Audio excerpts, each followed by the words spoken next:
आधी रात का समय था। आसमान काले बादलों से घिरा हुआ था। कुछ देर पहले तक सामान्य लग रहा मौसम अब भयानक रूप ले चुका था। बाहर कड़कती बिजली इतनी जोर से गरज रही थी कि ऐसा लगता था अपने ऊपर ही टूट पड़ेगी। मनीष कमरे में अपनी पत्नी के साथ सोया हुआ था। अचानक ही देर रात को उसकी नींद टूटती है तो उसे महसूस होता है जैसे खिड़की के कांच को कोई जोर जोर से पीट रहा हो। चौंक कर मनीष खिड़की की तरफ देखता है तो उसे कांच के पीछे एक भयानक सी आकृति नजर आती है। कमरे में फैली मध्यम रोशनी में कांच पर दिख रही उस आकृति को देखकर मनीष के शरीर में ठंड की एक लहर दौड़ जाती है।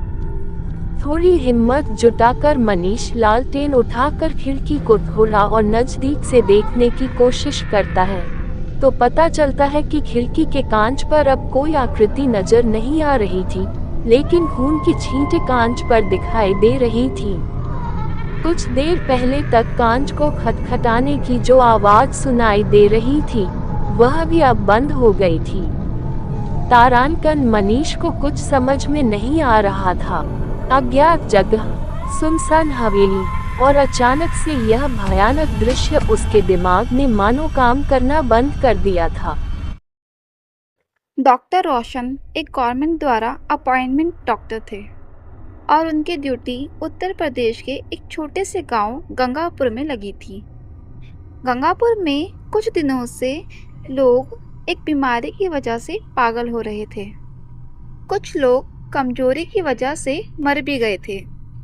डॉक्टर रोशन को इसी बीमारी के इलाज के लिए गंगापुर भेजा गया था। उस गांव में कदम रखते ही डॉक्टर रोशन ने सीधा ही एक मरीज का इलाज किया। रोशन ने देखा कि उस पेशेंट की पूरे शरीर में कई तरह के निशान थे, जैसे कि उसे नोचा गया हो। उस पेशेंट का पूरा शरीर नीला पड़ा हुआ था। साथ ही उस पेशेंट की नसें इतनी फूली हुई थी जैसे मानो अभी ही फट जाएगी। उस बीमारी से जूझ रहे हर पेशेंट के साथ हूबहू ऐसा ही हो रहा था। रोशन को कुछ समझ नहीं आ रहा था, क्योंकि ऐसी बीमारी उसने पहली बार देखी थी।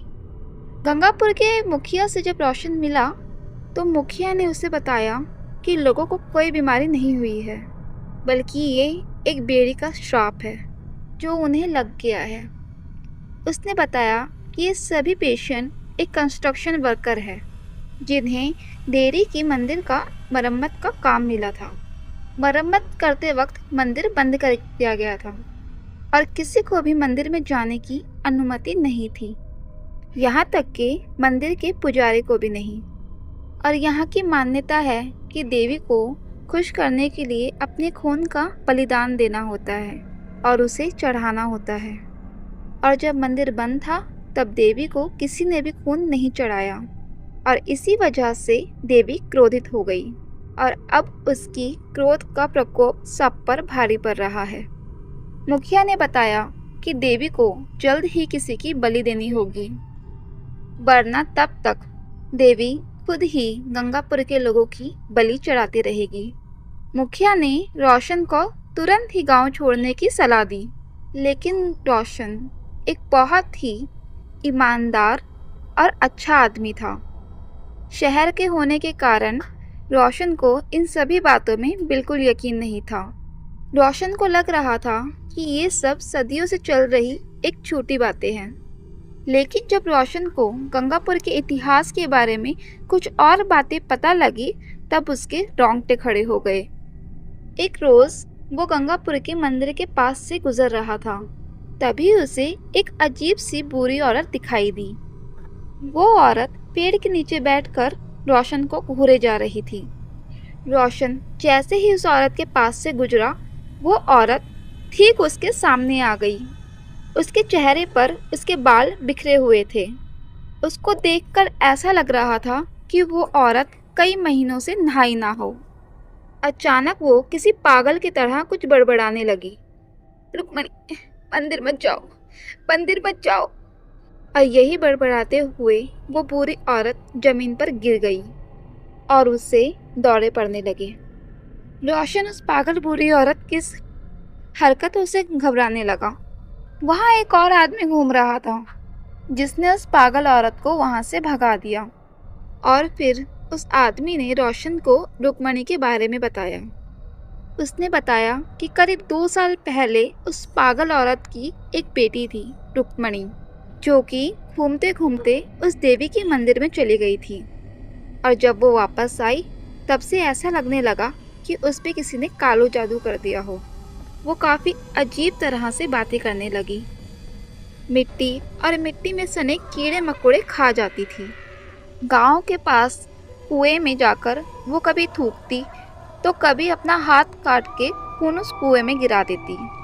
लोगों को लगने लगा था कि जब वो मंदिर में गई थी तब ना चाहते हुए भी उसने देवी को नाराज कर दिया होगा, जिसकी वजह से देवी ने क्रोध में आकर रुक्मणी को एक श्राप दे दिया। देखते ही देखते रुक्मणी की हालत और भी ज़्यादा बिगड़ने लगी और एक दिन रुक्मणी गांव से गायब हो गई और वो तब से लापता है। उसकी बूढ़ी माँ उसके जाने का गम बर्दाश्त नहीं कर पाई और पागल हो गई। अब राह चलता हुआ कोई भी इंसान उस बुढ़िया औरत को दिख जाए तो उसे वो रुक्मणी कहने लगती है और उसे दौड़े पड़ने लगते हैं। ये सभी किस्से सुनकर रोशन का दिल बैठ गया, लेकिन फिर भी उसने उस आदमी से पूछा कि क्या वो इन सब चीज़ों में मानता है, क्या ये सब कुछ सच में देवी के श्राप की वजह से हो रहा है। तभी उस आदमी ने बताया कि उसके मानने या ना मानने से सच्चाई नहीं बदलेगी। उसने बताया कि पिछले कई सालों से गंगापुर में जाने कितने लोग गायब हुए हैं और ना जाने कितनों की मौतें हुई है, वो भी काफ़ी दर्दनाक। उस रात रोशन रुक्मणी के बारे में ही सोचे जा रहा था और बड़ी मुश्किल से उसे नींद आई थी। लेकिन आधी रात में पानी के टप टप की आवाज़ से रोशन की नींद खुल गई। उसने देखा कि ऊपर पंखे से कुछ नीचे टपक रहा है। जब रोशन ने ध्यान से देखा तो उसके होश उड़ गए।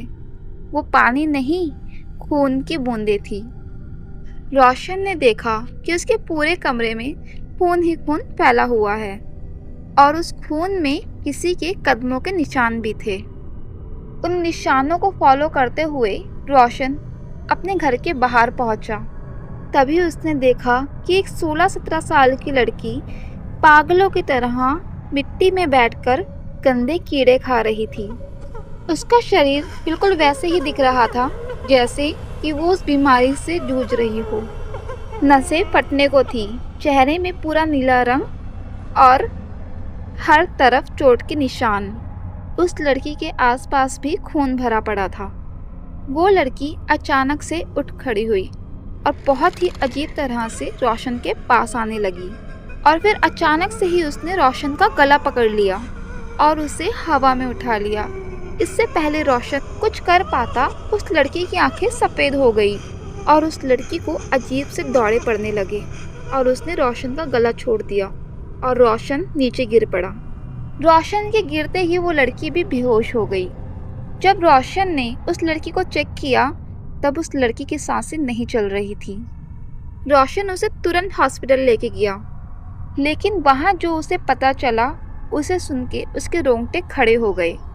जब उस लड़की के टेस्ट हुए तब उसे पता चला कि वो लड़की उस रात नहीं बल्कि कई समय पहले ही मर चुकी थी और वो लड़की कोई और नहीं, उस गांव में रहने वाली पागल औरत की बेटी रुक्मणी ही थी। उस रात रोशन का दिल दहल चुका था। रोशन ने सुबह का इंतज़ार किया और अगले ही दिन उसने गंगापुर छोड़ दिया और वापस अपने शहर चला गया।